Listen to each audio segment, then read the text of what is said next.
This right here is the T26E4, and if I had to pick favorites in the tank park, this is probably it. There's maybe one or two others that I really like as well, but this one is very special.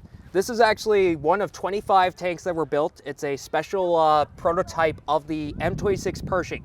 So the T26, that means that it's in the prototype phase. That's the case with a lot of weapons and technology before the Army switches to using X as the letter that they use to stand for experimental. And oftentimes they'll actually use XM to stand for the prototype. So the T26 means it's an M26 Pershing prototype. And the E4 means that it has this really large 90mm gun. So in World War II, the larger caliber gun, the better.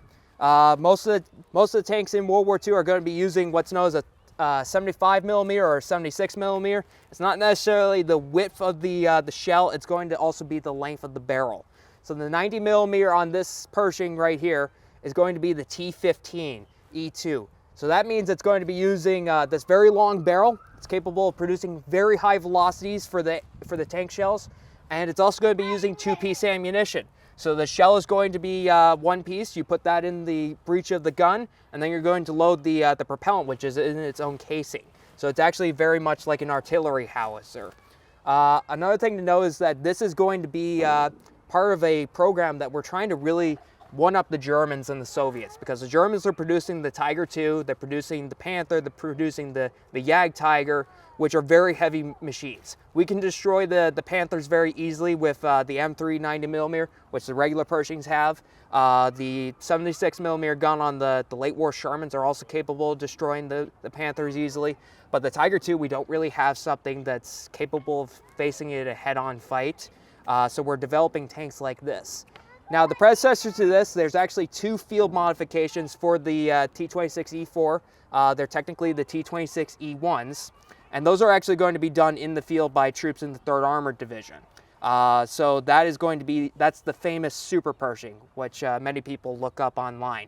It's oftentimes represented in video games. It has a bunch of extra armor welded onto the front of it and whatnot, but that's the same gun that this has actually. But that was something that troops themselves kind of took upon themselves and were like, hey, we're gonna modify this and just kind of improve the equipment we have? So it's a little bit of that. So the Army in World War II, it's very interesting. It's not 100% rigid. It's actually going to be getting a lot of feedback and input from the troops themselves. For example, they ship over the 90mm guns, the large 90mm, and I don't know the exact thought process behind creating those field-made prototypes, but the extra armor plating that they put on, that is in a sense what the troops decide, because they feel that the stock armor plate is not going to be enough by itself. So they actually cut the armor plate off the front of a Panther tank and they weld it to the turret, because it's 80mm thick of steel. In all honesty, the Panther's armor is not the best to pick from, but it's what they had available. But the neat thing is that they also had to put a counterweight on the back of the turrets. So the counterweight is on the back of the turrets right here, and the reason it's on there is because the main gun is so heavy, it's so long, that it actually causes the Pershing's body, the hull, to actually lean forward so a couple of degrees. So it's actually going to put some stress and tension on the front of the transmission. You can kind of see a little bit how it's kind of leaning forward a little bit.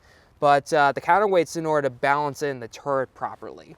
And another thing that they realize with this prototype is that they really actually need a heavy tank that can hold the main gun properly without modifications. So they work on the T32 prototype, starting with the mock-ups and the original design in middle of 45 actually. So the T26E4, they do ship about 25 of them. They produce them by the end of the war, and they ship them out to Europe, and they are going to arrive in Europe literally right before the end of the war, about late April. Now, this is the last one of its kind, and the reason why is that after the war, the Army takes a look at all the programs that it's working on. So fun things such as the automatic M1 Garand, they get cut from the budget, and the T26 program is one of them. They already have the standard Pershing with the 90mm. It's a good enough tank, it has a good enough gun, and they don't really see the need for having a Pershing that has a large 90mm gun. They're already working on those heavy tank designs that are using that main gun. So they decide that they're going to either scrap them or use them for target practice for other tanks. So that's actually what happened with the other 24 of this version. And I don't know exactly 100% how this got here, but I can kind of give you a little bit of a hint. When we were creating the tank park, the museum, we probably were calling around to figure out, are there tanks available? Who has a tank that they can give us? Is there a tank someone's willing to, give to a museum?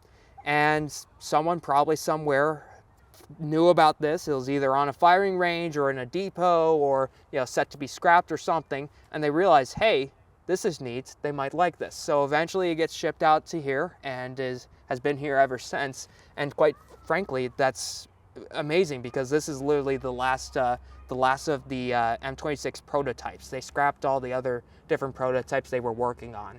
That's incredible, and that's something that I think is so amazing about the whole museum itself, and military museums like this, is the work that's done not only to kind of educate and display objects to people, but also just preserve some really unique stuff, one-of-a-kind type things from different eras here. So that's a really amazing story. That's fantastic, and this is very unique looking. That the size of that barrel definitely stands out as you're walking around and kind of looking at these different tanks here. Yeah, they don't make tank guns that big anymore. They're typically a lot smaller, and but back then, if you need to penetrate more armor, you made a bigger gun.